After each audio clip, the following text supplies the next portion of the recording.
Welcome back, Texas. So the fire, the heat, it continues. And up next, we're talking to Dr. Piper Gibson of Regenerating Health. She's a kids' natural health expert, and she's working with parents to help address children's tick symptoms. So this is going to be good. Welcome to the show. Hello, Texas. I'm super excited to be with you all today. Well, my son's excited to hear what you have to say too. So yes, Dr. Piper, let's get into it. I would love to know what brings you the passion, or why are you so passionate about using genetics and health and wellness? Can I do that again? Okay. Thanks again for being with us today, Dr. Piper. We are so honored to have you and love having you on the show. I would love to know, first and foremost, why are you so passionate about genetics for health and wellness? Would you share with the audience? I would love to. So 9 years ago, my son was diagnosed with a transient neurological tic, and we tried tons of approaches that did not work for us.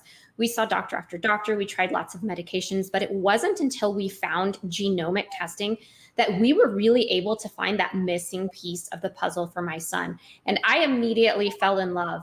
And what I have found through my experience with using genomic testing is that it really is the missing piece of the puzzle for so many families who are struggling to find answers. Wow.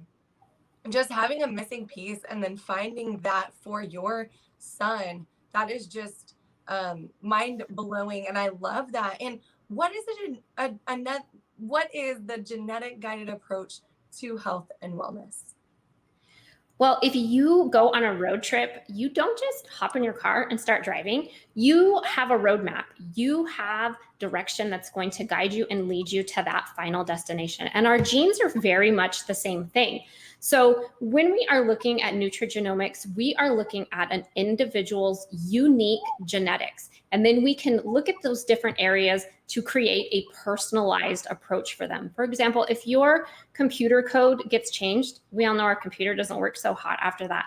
But if we do that with our genes, it's the same thing. Our bodies and our functions that happen underneath the skin don't happen as well. And so it's really important to look at what is that roadmap and how can you use that to guide your personalized approach to health.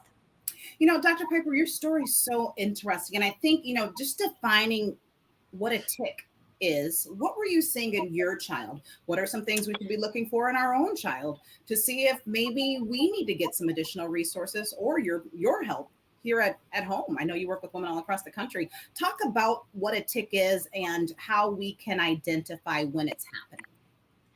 Tics actually come in many different forms. So you have a vocal tic, maybe your child is clearing their throat or making a humming noise or saying a word repeatedly over and over again. There are motor tics. So maybe your children are doing things with their hands or their arms or they're twitching their neck. And so there's very much different variety. So for my son, it was a pretty immediate, he started ticking and cranking his neck.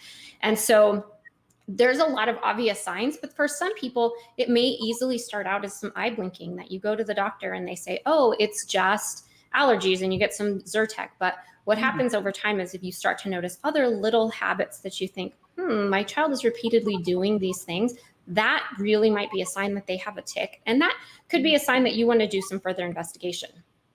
Wow. Dr. Piper, this is one of the reasons I love the Connect Show, because we have the opportunity to learn and cover such a variety of topics that will help us as moms or individuals and help children thrive. And having the revelation that your genes don't define your destiny, that is like a gem I want to carry with me. And I'm just so grateful for you. So thank you so much, Dr. Piper. And I just want to send everyone to you. And also, ladies, as you're watching the show, I hope you're learning and growing as much as we are. We are about to take a quick break, but first, we are going to talk to Sandy and learn all about her productivity hacks.